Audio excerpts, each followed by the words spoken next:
Peace, beloveds. We're going to give it just a few more moments to let a few of our stragglers hop on. I would like to preface this with some etiquette. We're going to go over it again, but we're going to preface it with just some etiquette. Here at the Allah Temple of Islam, the Infinite Order of the Asiatic Magi, I ask that you bring 4 things every time you come to class. Number 1 is something to write on. Number 2 is a pen and paper, or a pen or pencil. Number 3 is something that we're all going to have to brush off. I know it might have been a minute for some of us, but our thinking caps, we're here to think critically. And number 4 is, in order to receive this, you must come with an open heart. So we ask that you bring those 4 things. This class that you're going to experience is going to be in depth. It's going to shed some light on some much needed information. And you might find that you yourself want to learn more. And with that being said, we have classes open to the public. There is a qualification process. And the other thing that you can do is, with our beloved Chief Minister, Dr. Powatoon, you can also book some sessions. He has hypnosis sessions. I've witnessed it firsthand from my mother. It has alleviated some of her pain. It has allowed her a better understanding on how to control herself and her breath, as well as indigenous cartomancy. This is a very important science. It will allow you to lay out your life that you've experienced thus far and that you have yet to live in a systematic way to help you navigate the trials and the tribulations of your life. But that's just some information. We can go over it a little bit again at the end of this class. For right now, we're going to go ahead and roll our intro and we will begin. So sit back, relax, put your thinking caps on, and let us emerge ourselves.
Wow.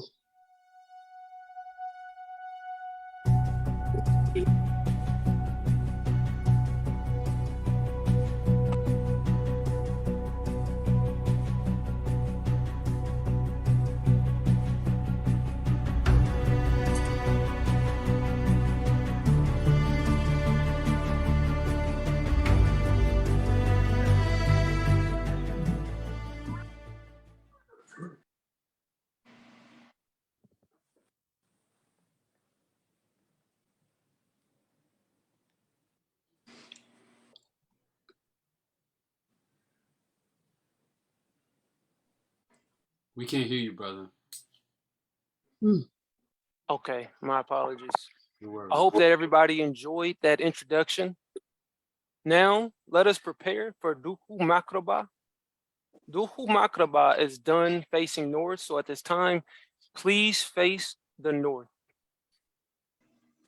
I will begin this with the Al-Fatiha, and I will do so in our original language, Kara. As with all prayer, we begin by placing our hands like we are receiving a gift, and we're going to bring this close to our face. We can feel our breath, and we're going to recycle that, cycle it in and out. That being said, I will begin. Bismillahirrahmanirrahim. Alhamdulillahi Rabbil Alamin. Arrahmanirrahim. Malaki Yawmiddin. Iyyaka na'budu wa iyyaka nasta'in. Ihdina sirata mustaqim.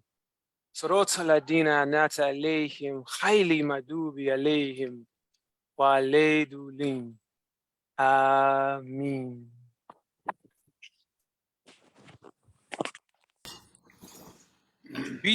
Bismillahirrahmanirrahim. Alhamdulillahi Rabbil Alamin. Malaki Farad Muhammad Al-Makti. Iliya Muhammad Rasul Allah. Assalamu alaikum. Welcome, family. Welcome to our class. I want to say thank you for coming out today and attending these lessons that our Chief Minister, Pawatun Shiamaru, has prepared. The Quran is a book of science given to us by our ancestors in the Umayyad period. I want to give us that preface as we dive into today's discussion.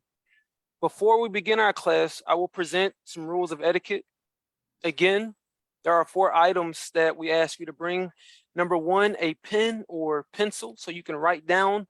Number 2, paper or a notebook of some kind so that you can actually record these things. Number 3, what most people haven't worn in quite a long time is their thinking cap. We're going to think critically here. This is a class for high science and high intellect.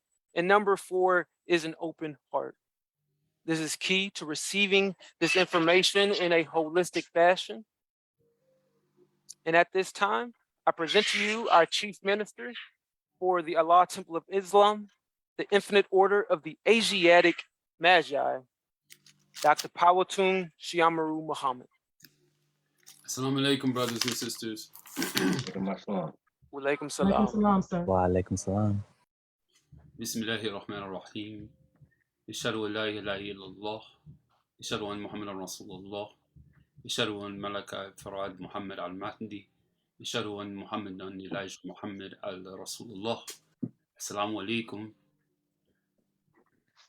I wanted to take this time today to go into a few preliminary things about what we are presenting as the Infinite Order of the Asiatic Magi with respects to the text known as Quran. I want to thank the Voice 104 for hosting us. I want to thank our assistant, Brother Costi, for his time this morning and sharing his energy and putting all this presentation together. By a show of clicking the applause, I guess, tell us how you liked the presentation, please. Did you like it? Very good, very good. I really like it, and I think we're going to keep it. I want to applaud brother for presenting that and creating that. It's done very well. And thank you, brother, for your skill and your time. whenever we have a student among us, or all our students really, who are giving of themselves, I mean, these students are really applying themselves. And so, as you can see, the brother did an exquisite job in Arabic, or Qara, as it is correctly known. You see, he did an exquisite job of presenting that presentation, and he's just beginning to learn. The students in Infinite Order of Asiatic Magi are just beginning to learn. They have learned the Alif Ba, and they are moving to understanding how the letters work and connect. But we believe in submergence. So we're submerging ourselves into the language, and we're using it daily in conversation and building so that we can understand better how to reprogram the mind back to our original tongue. We can no longer sit and wait around for a mystery to come and guide us back to ourselves.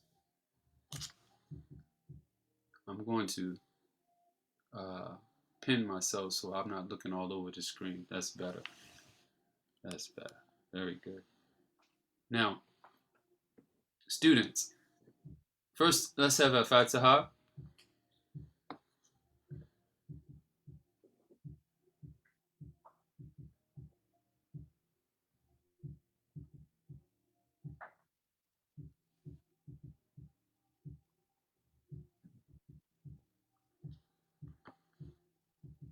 Oh, we did a Fatiha. My apologies. We did a Fatiha. There's no need to do a Fatiha again. My apologies. My apologies. It's just a force of habit. It's a force of habit. So, again, as we move forward, again, we're happy to have this presentation for you on this platform, and we hope that you would learn something from it. We're not here today to illustrate to you an idea that is not our own. We're not here to tell you anything about a book that is foreign to us as a people. And I think this is a point that must be really illustrated to us today. We have been taught that the scriptures of the Bible, the scriptures of the Quran, these are texts were designed for others in other areas of the world. These texts, many of us don't even see ourselves in the book. And so, what we are exploring here today is another view at these texts, a clearer view at these texts, if you would. And in particular, we're going to get a clearer view of the book known as the Holy Quran, the book known as Quran or Quran, as the Most Honorable Elijah Muhammad called it. So, before we get to that, I want to go into a little history. And I have some excellent empirical study here developed by the chief of our nation, the Aboriginal Republic of North America, who is an excellent scientist and scholar and researcher. And so his book titled Lost Pages of Islam 2. In this text, he has done some empirical, I'll use that word again, research on the Quran, and it has verified many of my own speculations and many of my own studies and many of the studies of those I have studied with around the world. And so this text is very strong, and I advise you all who are studying Quran. And when I say Quran, I'm not just saying this in the context of studying Islam as a religion, as we see people around the world. No, I'm telling you to study this text because it corresponds to a way of life that we can use to govern ourselves. This is a calendar as well. And not a calendar like one we just look at, a Gregorian calendar. This is a calendar of the earth for eons of time. And we'll get to that in deeper lessons as we go. But I want to start slowly and build our way up. And I'm going to say some things about marriage today, or nikah, and the necessity of nikah in building jurisdiction, the necessity of nikah in establishing a family, and the struggle involved in it. So before we get to that, I want to say this. A new astrotheology. The Quran is one of the only texts I know from a time before modern history that makes a God argument with 100% success rooted in science. The general theme of most atheists is to declare that the God of religion is a myth and is purely based upon faith and belief. The general theme of religious followers is to claim things based on their oral tradition, religious texts of the said evident questions like, if we have a universe, we must have a designer or a creator of it. It is rooted in belief. Neither of the above, in my estimation, have a more scientifically sound argument that the authors or author of the Quran than the author or authors of the Quran. I say this because upon investigation, the authors of the Quran make an astronomical argument for their theology. They argue for a power that has force and control over all things. They argue for a power that has control and force over all things. The authors use their sacred fasting period, called Ramadan, and calendar to accentuate this astronomical reality and build a sort of universal study around the case for a creative power and source for all things. A new theology rooted in older concepts, yet with sort of an upgrade. With modern telescope equipment and the latest findings of the astrophysicists of our universe, I will prove with empirical data that the Muslim astronomers were the most advanced astronomers in history, and that they identified the exact point in space that is the axis from all celestial objects in known space. They called the infinite force Allah, and went so far as to show that this power and force could be sort of absorbed and attenuated by humans, Insan al-Kamal, the descendants of the original man, Adam, and that Adam was a walking reflection of this power in his original state of perfection. So much so that all creation and its forces, Malikiyat, would bow in submission. Would bow in submission to Adam, except the force itself. This concept in today's Arabized versions of this original Islam would be called shirk and associating partners with Allah. Yet these first Muslims did not adhere to what the later Arabs adhered to. Their tawheed or unity with tawhido was from a Nilotic Sudan word and concept that meant complete unity with no separation. We call that tawheed, complete unity with no separation.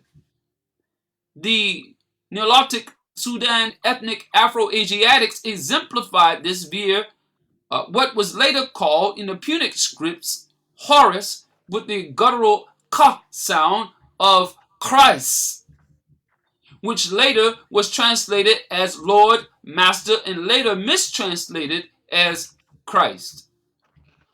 Its origin and etymology in Afro-Asiatic, Coptic, and Punic was Inad and Ogdad. Divisions in Rome and Benestine were said to be escalated by the Oriental Orthodox division. I'm going to stop there. I don't need to go much further into that vein.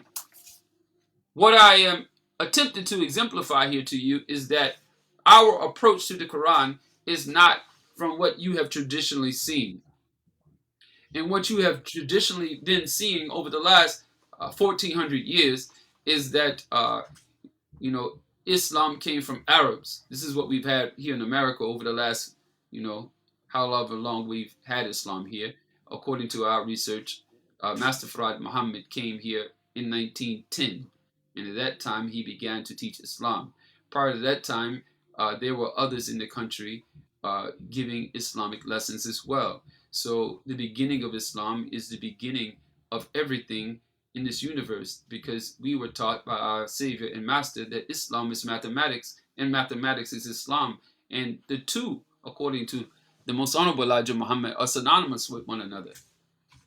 So when you have in mathematics a formula that gives you a solution, you have in Islam the same. They operate in the same way. And so when we look deeper into the study and science of what the Honorable Elijah Muhammad gave us, of what the great Mahdi presented to us in the Supreme Wisdom Lessons, when we look into the etymology of every word, of every nuqta, of every aleph, everything that we see before us, and then we apply the mathematical theology in the proper term, then we get a solution. We get a solution to what? We get a solution to our problems. We get a solution to our marriage. We get a solution to how to solve the problems of our children. We get a solution how to solve problems of government. We get a solution to how to solve our personal issues within ourselves. It is a part of a larger writing that is larger than itself. It comes from a bigger book called the al-Kitab, or some say means mother, or the root of Umayyad, it comes from the mother people. And it is a part of who we are as a people. And the sooner we come to realize that, the better off we will be. The moment we continue to isolate ourselves from these concepts based on their representation by others who have not lived up to the principles is not wise. And to continue to condemn people who do not live up to the principles is not wise. I agree. The wisest thing to do is for us to live up to the principles 100%. And by doing so, we will affect others around us by the very vibration that we generate from this text called Quran, from this text called Insan, the human being. Because according to this text, Allah subhanahu wa ta'ala made me and you Khalifa on the earth. What does that mean? Khalifa means one who takes the place of another, who perhaps has perished or died. But if we are Khalifa, then we have the ability to manifest the forces of nature and to even control the forces of nature. But you can even think that way until we can change the way we would accentuate to the planet. And to be quite frank, you and I cannot be one with the universe until we at least one with the orb that we come from. How do you become one with the Mother Earth? The Quran says, the righteous, the earth was created for the righteous. So if you become righteous, you cannot be denied anything from the earth. The Honorable Elijah Muhammad taught us that the earth has a canopy, and what is in it is for the righteous. And so what does that mean? Righteousness. I'm going off text here, but it doesn't matter. Righteousness does not mean perfection. And in a very simple form, it just means to be right. And then we have a set of governing rules, my friends and family, that we can govern our life by. We have a measuring rod by which we can measure ourselves by. If you don't have anything to measure yourself by, family, how will you grow? How will you know that you have erred if you have nothing to measure yourself by? I beckon you, if you would mute your devices, please, I would beckon you to take some time with yourself in solitude. And don't worry about all the complications of where this information may have come from at this very moment. although that is going to resonate with you very deeply. I mean, some of you, it may bother, you know. Some of us don't like the idea that we have anything that good come from us. But everything on this planet came from us. Everything. And there's nothing new under the sun. And since we came with the planet, and all research shows that we came with it, everything else that came after, either we made it or it evolved some other way. But we came with the planet. And so, saying that, then we are one. This is why we are essentially, our ancestors are truly just the elements of the planet itself. And when we study our cosmology and we understand that we are a part, we're not even a part. In truth, we are one. So all these religious connotations that we are separate, that you are Muslim and I'm a Christian and you're a Jew and all these things, these are ideas that men created.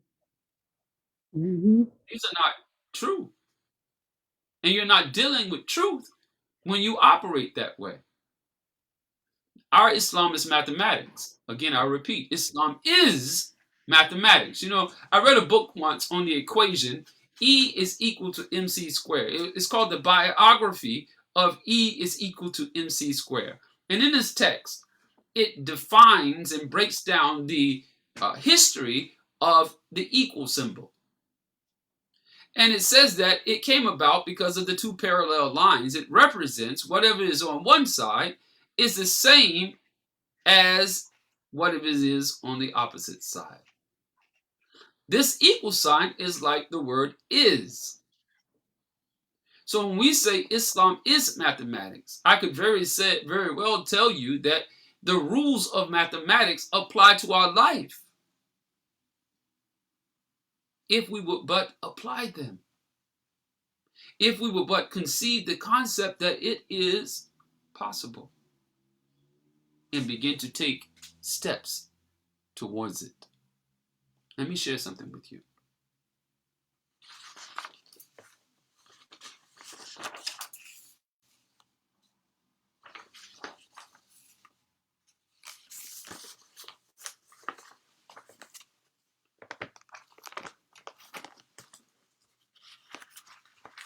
Here we go.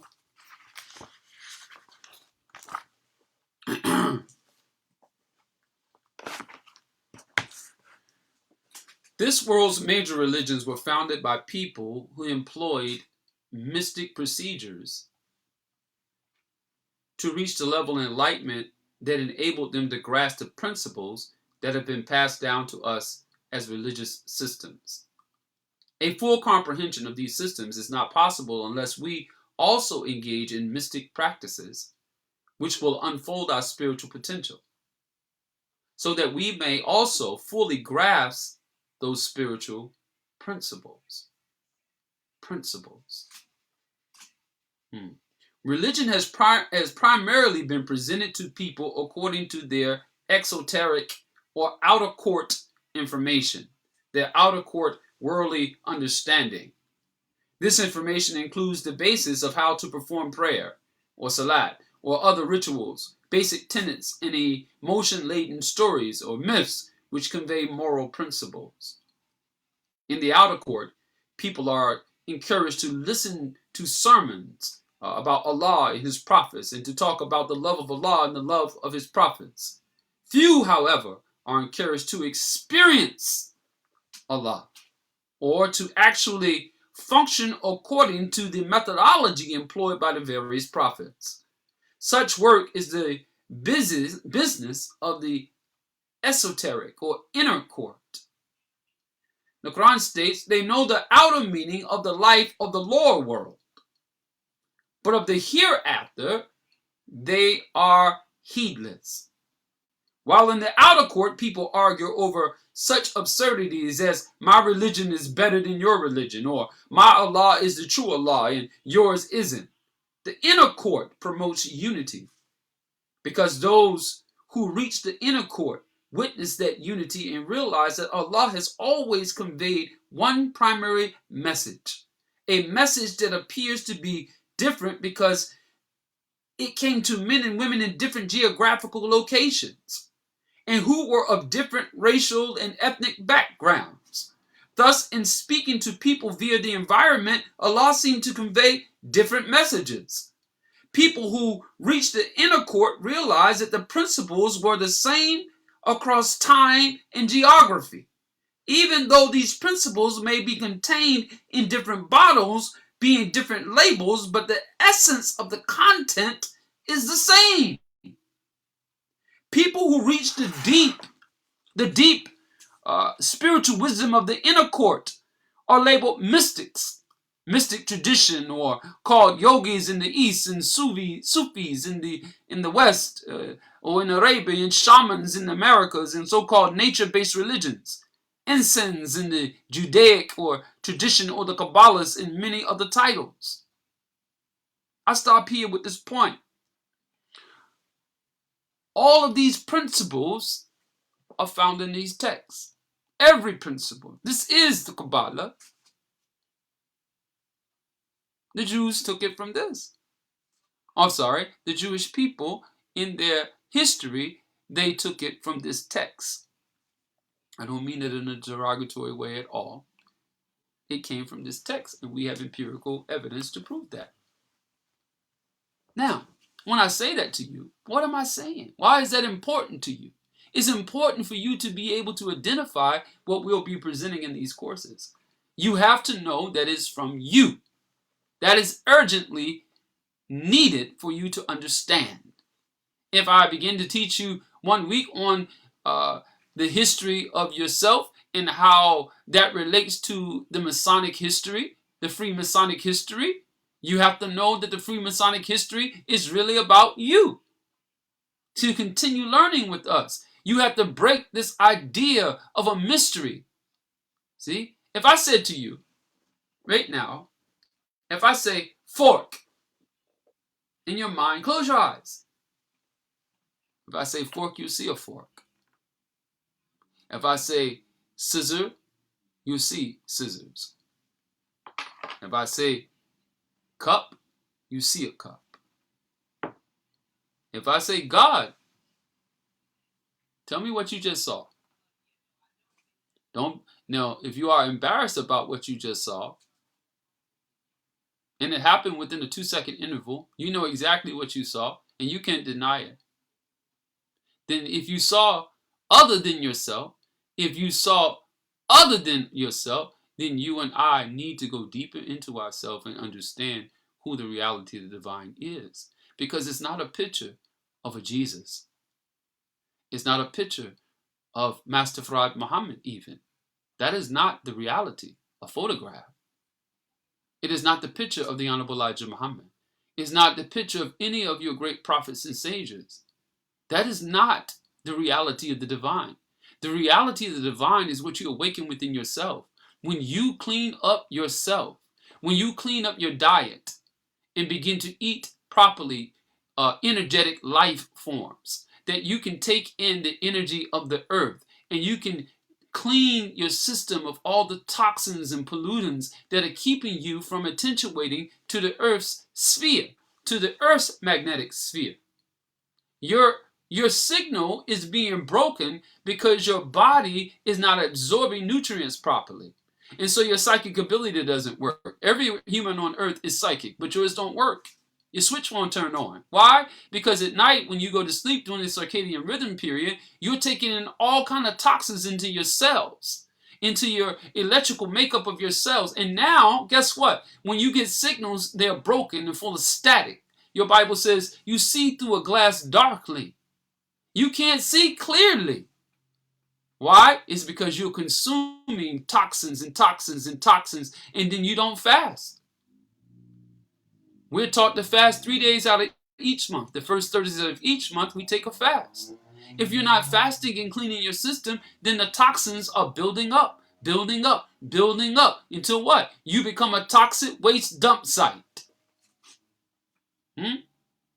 Toxic waste. From the neck up. Think about that. Clean up. Start with drinking some pure water. Start with taking certain things out of your diet and start adding certain things in your diet. We're going to have someone come on and explain in detail what those things should be, but you have to stay connected to us. Okay? Stay connected. Tune in next Sunday at 12:30. We'll begin the program from here on out at 12:30 on Sundays. I want you to invite all your friends and family because we'll be going further into this teaching on astrotheology of the Quran and understanding how it applies to us as an indigenous people and how we can use this not only to talk about minuscule things and pray, but what is in here? The laws of how to build jurisdiction in the Quran. How to govern your jurisdiction, which is yourself and your family and your home. How to make contracts. How to create a contract in a marriage contract. How to communicate with people in business. All of that's in this text. And it's not only, don't think it's archaic, that's over 1400 years ago. No, think it from this perspective. Our ancestors wrote this in a way that it is cosmological and that it can always be relevant at no limit of time.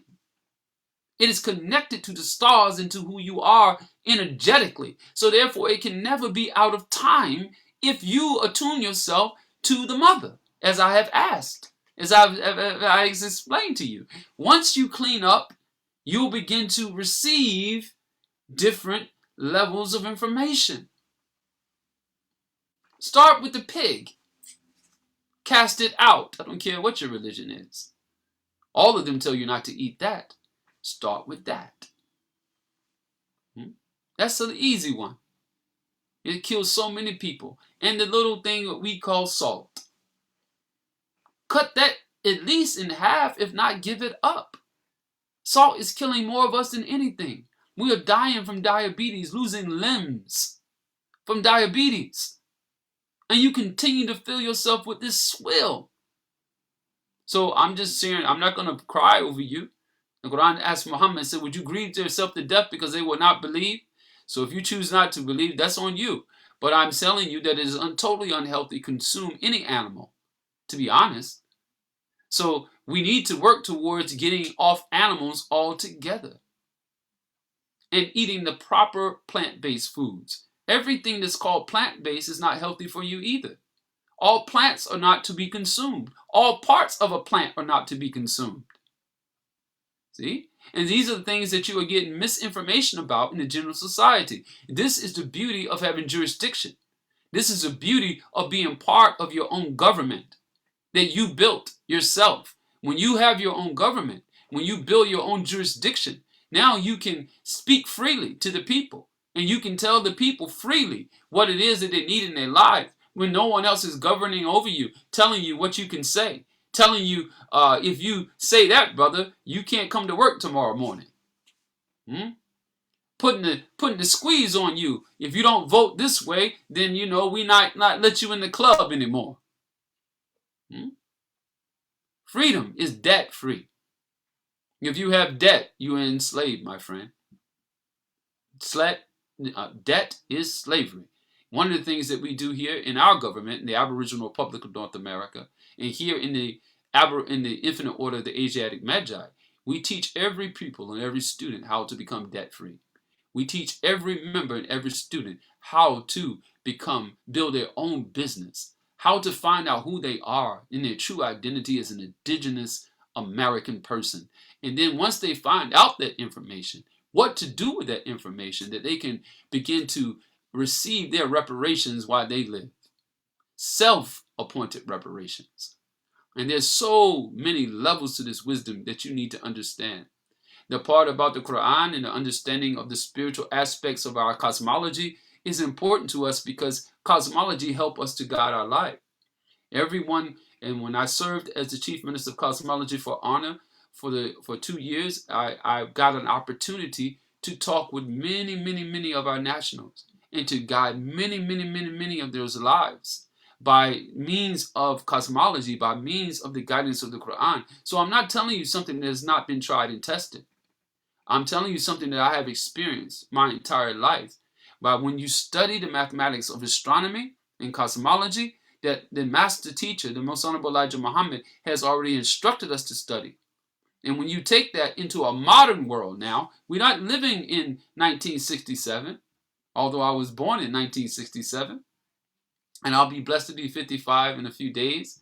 All praise is due to Allah. But we are living today in a modern world. And so these mathematical theologies have to be applied in a modern way. You cannot live in the past, and we cannot borrow information from the past that was not useful in the past and think it will be useful today. One of the things in our supreme wisdom, our sacred supreme wisdom lessons given to us by His Holiness Mahdi Farad Muhammad, he said to us that we must not continue to speak baby language. And baby language allows us to only communicate with those on the level with us.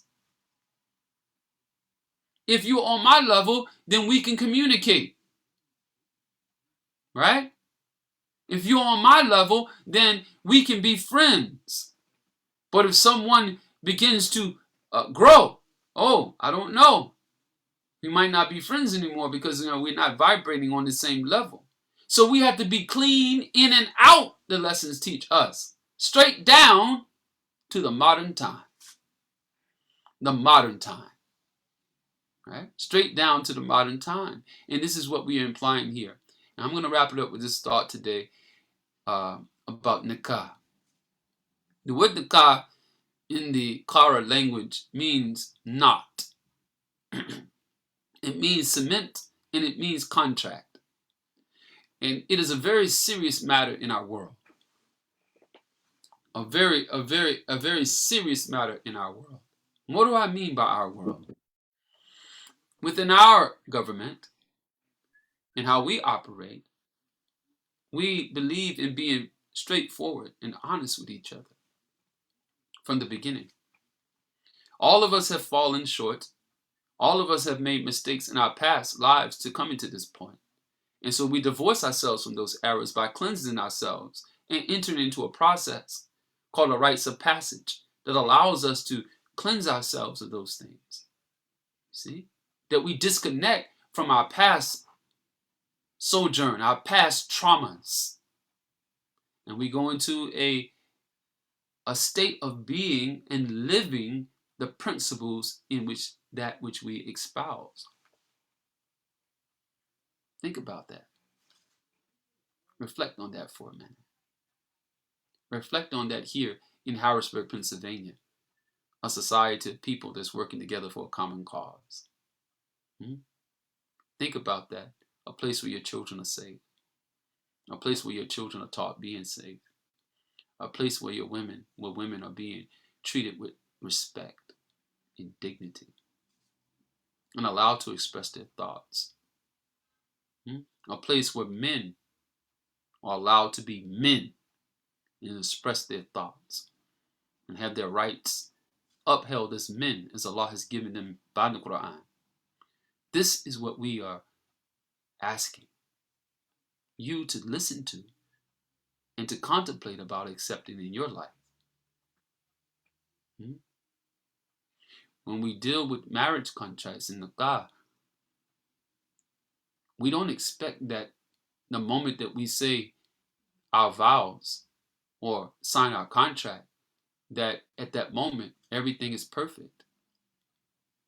No. There's a process to that point. One of the things we don't do in our society is date. You said date? We don't date? We don't date. We don't date. So if you're dating, that's you're not on point, because we don't do that. We court with the intention of marriage. And so that's an understanding that we have to grow into, because we're not accustomed to that. But courting is a process of just that, taken into court.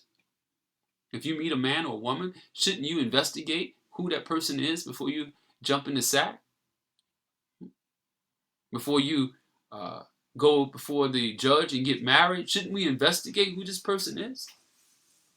Shouldn't we court? Shouldn't we bring evidence? who you are? Who is your mother? Who is your father? What is your lineage? We don't even ask these questions today. You don't ask a woman or a man what's their lineage. You ask them their sign, but you're not asking lineage. And lineage would teach you the science of mating. That's what we teach here. What is your lineage? Who is your mother? Who is your father?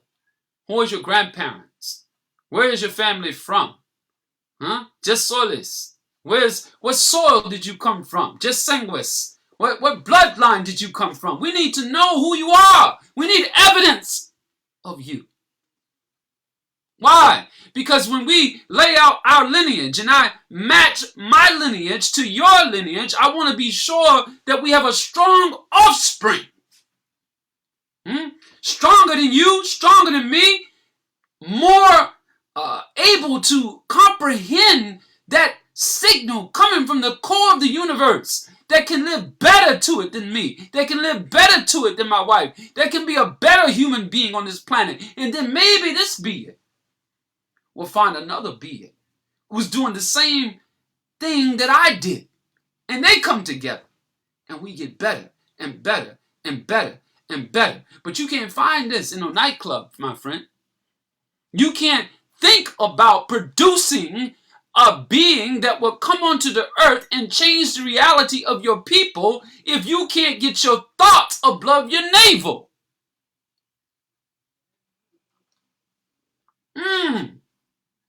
The taqrubu is zinat. The taqrubu zinat. The Quran says zinat is when you commit fornication or adultery.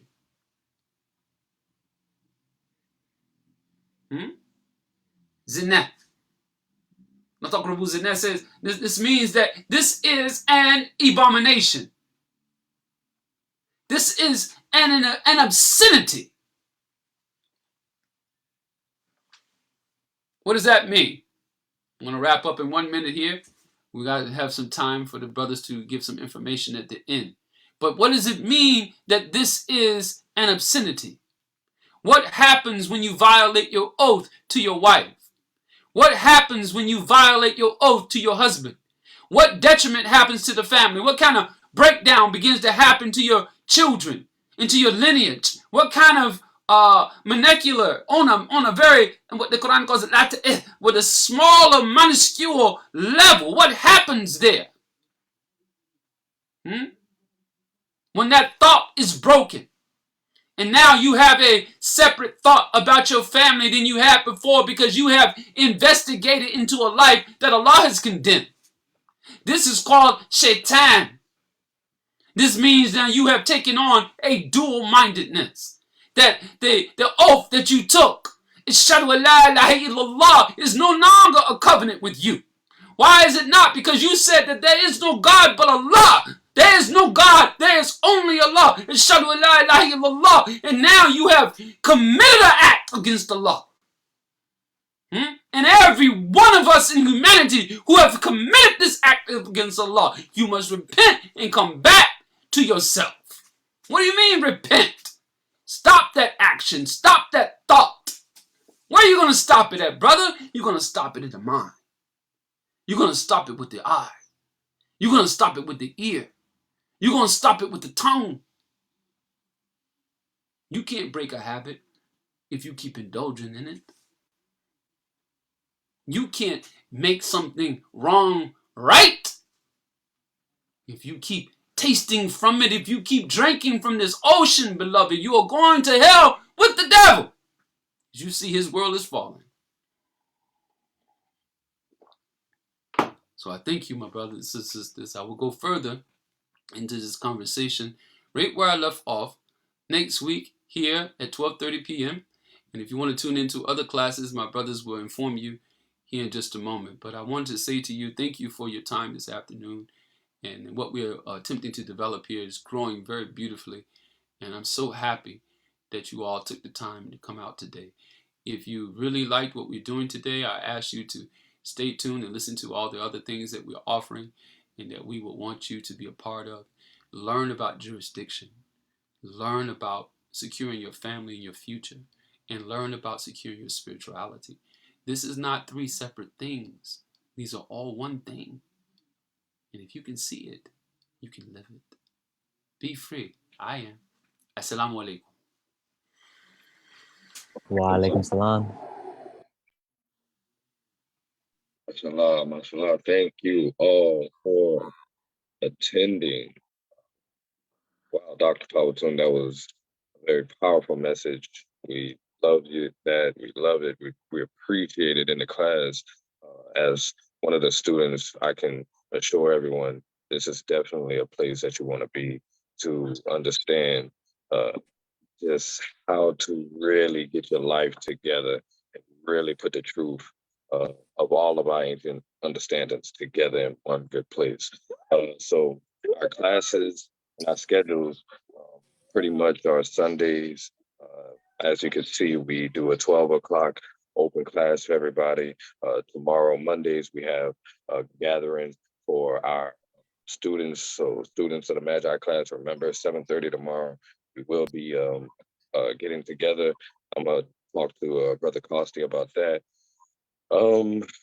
Tuesday classes, those are the very interesting classes with our dear minister here, Dr. Powelton. Man, that class in itself is going into some deep sciences at 7:30. Thursdays are Quranic cosmology classes, where we go deep into the Quran language. We go deep into Quran. We understand Allah. We understand why and what we are supposed to be doing and how we are supposed to understand this text that was given to us by our ancients. So again, we want to invite you all, please email communicating better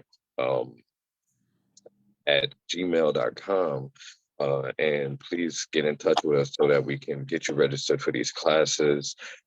We just want to make sure that you understand whenever you come into these classes that you're welcome. This is your space for you to, understand it and really feel, at peace, not judged about anything or any kind of way that you studied before, but not to check everything, right?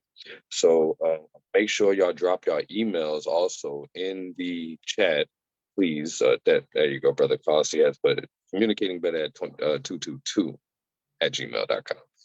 Also, if you do want any of this information as well, please drop your emails in the chat as well so we can take them down. We'll be contacting you with more information regarding registration, anything like that. So if you're interested, please drop your email as well so that we can, develop a rapport.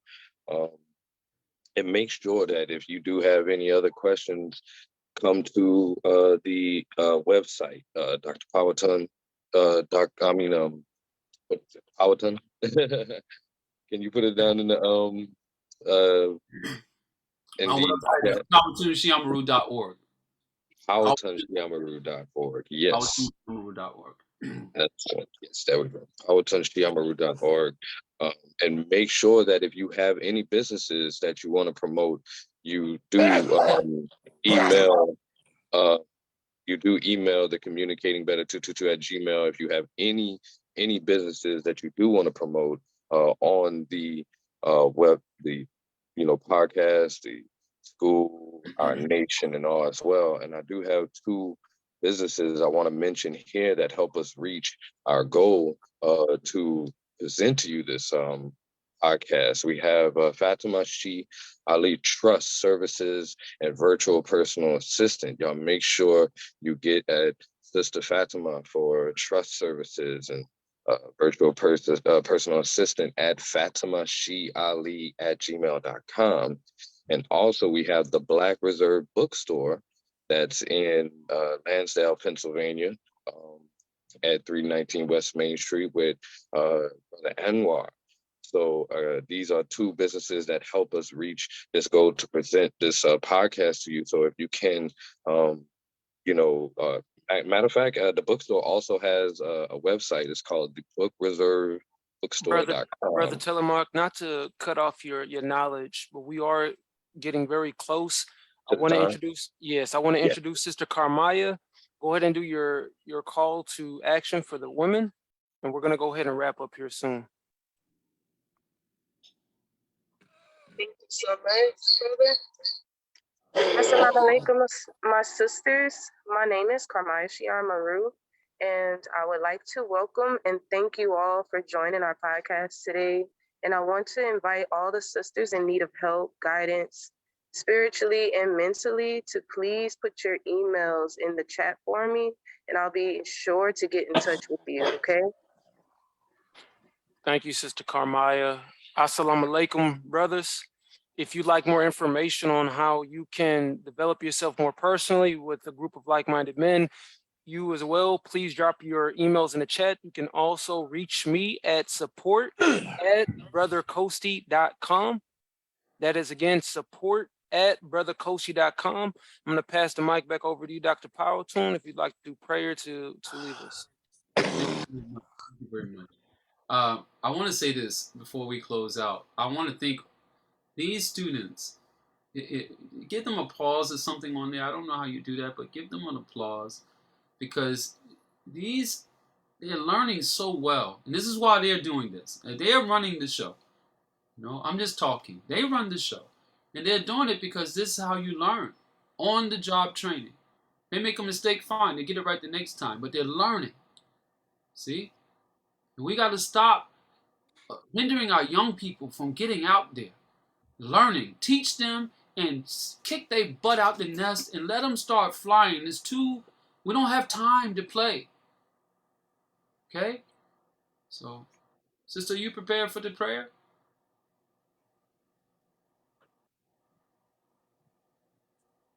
Well, I'm going to close out with Fatiha, and then we'll be done for today. Thank you. If you would like to donate, please do. We need all the donations. We're trying to do many things here. You can donate to Communicating Better on Cash App, $Communicating Better, or you can donate to Zelle 223-322-9982. We can take any amount. Nickels, dimes, and dollars really helps. We are looking to buy a property here now that we can have a headquarters where we can house all these educational concepts that we are talking about, and we can educate others in the community. And we are looking to do so many wonderful things locally as well with this information that we've already begun to do locally with this information, and it's touching so many lives here in the Harrisburg area. I see my brother Dred Scott wandering from around the corner. I'm so happy to see you on. God, peace and blessings, my brother. So I say to you all, stay tuned, stay connected as we grow. We need your help. We need your support, of course. I'm not a beggar. We work very hard. But if you want to contribute to the project, we are more than happy to receive. That is $Communicating Better on the Cash App. And we'd be more happy to. We'll be, Brother Telemach, our secretary, will be giving you a full report of every dime spent in our monthly session. So therefore, you won't be left out, and you'll know where your money is going. Thank you for listening once again as I greet you in peace. Assalamu alaikum. Mario, did you want to pray? Oh, brother Scott, do you have a comment to make? Some other time, I'll call you. Yes, sir. You got the time. I got it.